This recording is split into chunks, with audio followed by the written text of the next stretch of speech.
भगवान शिव के भगत की कहानी। भगवान शिव की महिमा अपरंपार है। शिव जी को बोले भंडारी भी कहा जाता है। भगवान शिव अपने सच्चे भक्तों के कष्टों को हर लेते हैं। भगवान शिव के भगत की यह कहानी तब की है जब यातायात के साधन ज्यादा नहीं होते थे।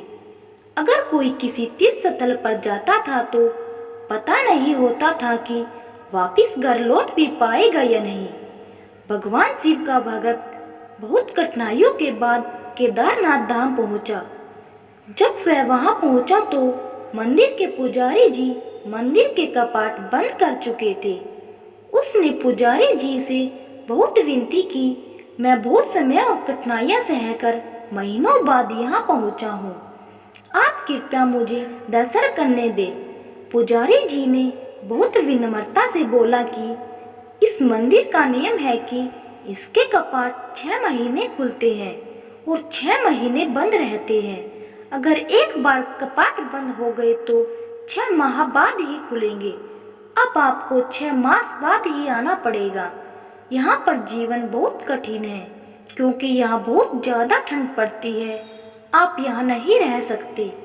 इतना कहकर पुजारी जी वहाँ से चले गए। भगवान शिव का भगत उनका नाम स्मरण करने लगा। प्रभु, आप तो जानते हैं कि मैं कितनी श्रद्धा भावना से यहाँ पहुँचा हूँ। रास्ते में आने वाली कठिनाइयों के बाद भी मेरा मन विचलित नहीं हुआ था क्योंकि मेरे मन में आपके दर्शन की लालसा थी। उनकी आंखों से अश्रु धारा बह रही थी। उसे भूख और प्यास भी लगी थी। कुछ समय पश्चात वहां पर एक साधु बाबा आए। उन्होंने उसका हाल चाल पूछा। शिव भक्त ने अपनी सारी व्यथा उनको सुना दी। साधु बाबा ने उसे पीने को पानी और खाने को भोजन दिया। उसे हौसला दिया कि मुझे विश्वास है कि कल मंदिर के कपाट अवश्य खुलेंगे। साधु बाबा से बात करते करते कब शिव भक्त को नींद आ गई। उसे पता ही नहीं चला कि सुबह जब सूर्य के प्रकाश से उसकी नींद खुली तो क्या देखता है कि पुजारी जी पूरी मंडली के साथ मंदिर के कपाट खोल रहे थे। वह पुजारी जी के पास गया और कहने लगा कि आप तो कहते थे कि कपाट 6 मास बाद खुलेंगे। पंडित जी को उस भगत का स्मरण आया कि इसने मुझे कपाट खोलने की विनती की थी। पंडित जी ने कहा, मैं तो 6 मास बाद ही आया हूँ।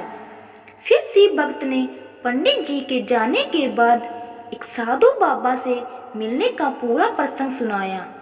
पूरा वृतांत सुनाकर पुजारी जी सतम थे। कोई 6 मास तक बिना किसी साधन के इस ठंड में कैसे जीवित रह सकता है। पुजारी जी उस भक्त के चरणों में गिर गए। वह कहने लगे कि कितने वर्ष बीत गए मंदिर में सेवा करते, लेकिन कभी प्रभु के दर्शन नहीं कर पाया। लेकिन तुम्हारी आस्था सच्ची थी।